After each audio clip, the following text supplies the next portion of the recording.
CJ, pasok naman ikaw, please. Miss namin ang Mikris. Kaya nga yung ano natin, yung title ng live natin yun eh, nakakamiss. Nakakamiss kasi talaga ang Mikris. Miss ko na mag-vlog.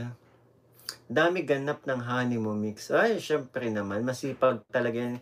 Active yan eh. And support tayo palagi dyan. Krista Jane Villanueva, pasok. Medyo late na tayo. Pag late tayo nagla-live, alanganin kung hindi natin alam kung... Hello CJ, kumusta? Anong balita? Hello, Hane. Hello. Hello, Hane, kumusta? Anong balita sa'yo? Ba't ka pumasok dito? Namimiss mo na ba ako? O, namimiss mo na ni Chris. Isa ka din sa nakakamiss na ni Chris, no? Sana matapos yung ingay na nangyayari dito, na nangyayari sa mundo. Okay, cute pa din. Ay! Cute ka naman talaga palagi. Sana ayan, ulit-ulit ako. Pumasok ka kasi CJ. Sana matapos na nga yung ingay na nangyayari para kahit pa... Joke lang po yung cute. Anong joke?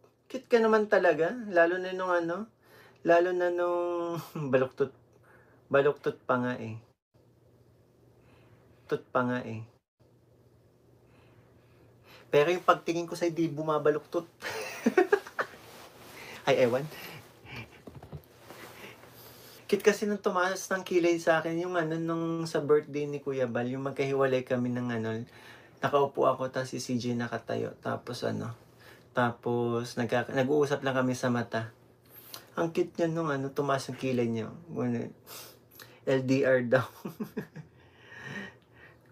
Kahit dito, LDR, di ba? O, ang layo mo. Taga-Basod ka, taga-Daet ako. LDR. Pero hindi hadlang ang LDR. See you tomorrow. Ay! Ay! Shush! Dulat.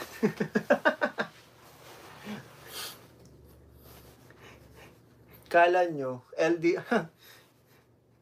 Kita kaya kami niyan bukas. Pakinggan.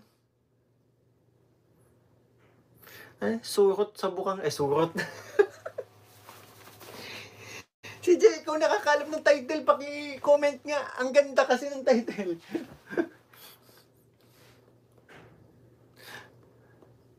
Gamo-gamo. Surot.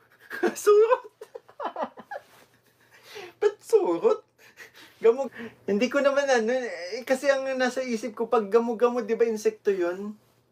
Tama ba? Bilis ng comsec, kaya nga eh. Surot pa talaga. Timo solid with Criselo siya. Kasi alam ko pag gamo-gamo, insekto yun eh. Kasi pag ngayon, lagi may lumilipad dito ang gamo-gamo.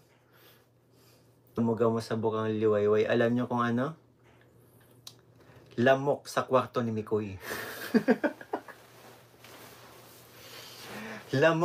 Ang pinamagatang lamok sa kwarto ni Mikoy. Ay, pag yan, Tita Glo, yun. Sige, lamok sa kwarto mo. Sino gaganap? Ikaw!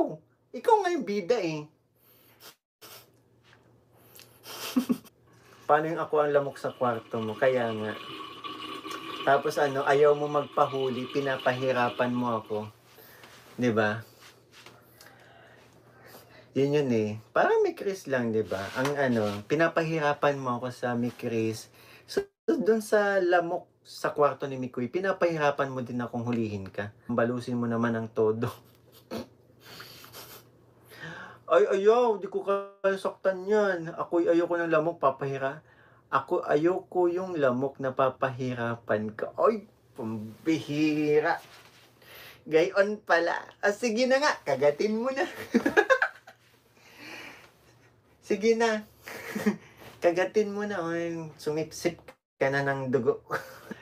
Baka kung ano isipin niyo ha, kasi ano, sa ano yun, sa isang vlog namin na ni Chris, nasobrahan ako sa pang-aasar off cam. Hindi nakapagpigil yung isa, kinagat tayo dito. Dito, kinagat tayo. Nanggigil eh. Ayan tuloy. Nadala ako, hindi ko na inaasar. Hindi ko na inaasar kapag malapit ako sa kanya. Aasarin ko na lang kapag malayo. Si J. Floorwax Pamorelan. May malaking lamok pala na nangangagat. Kaya nga, tamang-tama, take two. Tamang-tama talaga sa'yo ang ano, tamang-tama talaga sa'yo ang ano, lamok sa kwarto ni Mikoy. Kasi nangangagat ka. Ang sakit. Sobrang sakit.